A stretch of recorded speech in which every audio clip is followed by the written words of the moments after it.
नमस्कार, मैं हूं आपके साथ सपना दानू। स्वागत है आपका हमारी चैनल न्यूज एक्सप्रेस पर। नेपाल एक छोटा सा हिमालयी देश है जिसके साथ भारत का आदिकाल से रिश्ते हैं और नेपाल दक्षिण एशिया की सबसे बड़ी ताकत है। और इसके बीच एक ऐसा इलाका जो सिर्फ नक्शे की कुछ लकीरें नहीं बल्कि कूटनीति, इतिहास, रणनीति और राष्ट्रवाद का संगम बन चुका है। नाम है लिपुलेख, काला पानी और लिम्पियाधुरा। यहाँ पर एक जानकारी देते चलें कि इससे पहले भी इन तीन इलाकों को लेकर नेपाल में केपी ओली चुनाव जीत चुके हैं और इस मसले को विवादित कर चुके हैं। और अब उन्हीं के नक्शे पर चलते हुए एक बार फिर नेपाल ने साफ शब्दों में कह दिया है कि वो इस सीमा विवाद को कूटनीतिक बातचीत से सुलझाना चाहता है। लेकिन सवाल यह है कि आखिर ये विवाद बार बार भड़कता क्यों है? क्या ये सिर्फ जमीन का मामला है या इसके पीछे चीन, कैलाश मानसरोवर यात्रा और दक्षिण एशिया की बड़ी राजनीति छुपी हुई है? तो चलिए आज इसी पूरे विवाद की बातें आज अपनी इस रिपोर्ट में करते हैं। नेपाल के विदेश मंत्रालय के प्रवक्ता लोक बहादुर छेत्री ने शुक्रवार को बयान दिया और कहा कि नेपाल भारत के साथ सीमा विवाद को ऐतिहासिक समझौतों, तथ्यों, नक्शों और सबूतों के आधार पर बातचीत से सुलझाना चाहता है।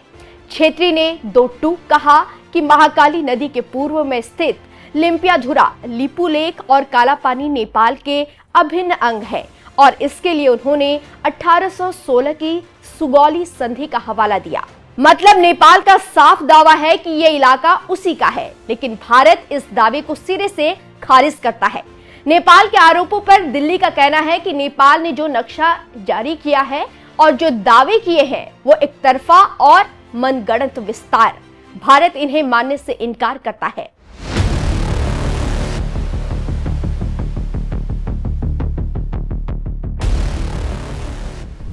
जानकारी देते चले कि इस बार विवाद की वजह बनी है कैलाश मानसरोवर यात्रा।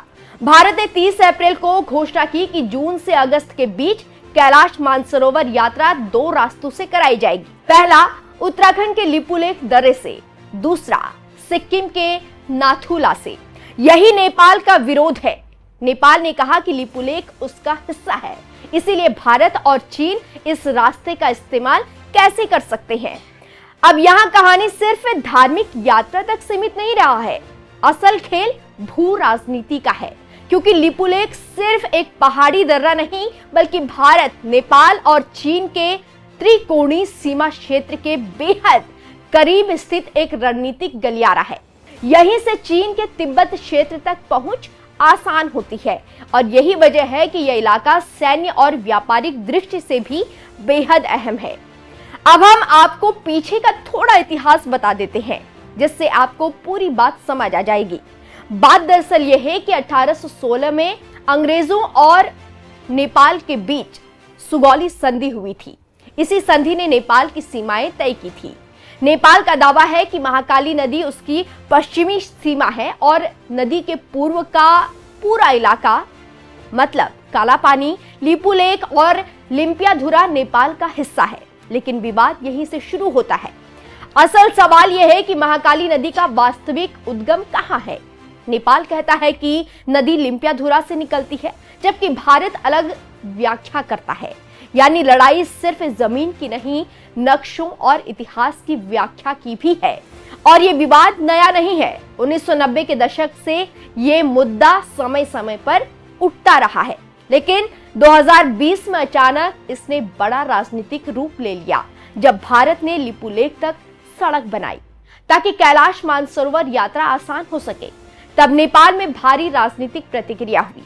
नेपाल की संसद ने नया राजनीतिक नक्शा पास कर दिया जिसमें काला पानी, लिपुलेख और लिम्पियाधुरा को नेपाल का हिस्सा दिखाया गया। भारत ने उस नक्शे को स्वीकार करने से इनकार कर दिया। उस समय नेपाल में केपी शर्मा ओली की सरकार थी। तभी से यह विवाद जारी है और अब नई सरकार के पीएम बालेन शाह इसको एक बार फिर हवा दे रहे हैं। देखना होगा कि आगे क्या होता है, लेकिन बालेन शाह इस समय भारत को लेकर एक के बाद एक चोट पहुंचा रहे हैं और भारत चुप्पी साध रखा है।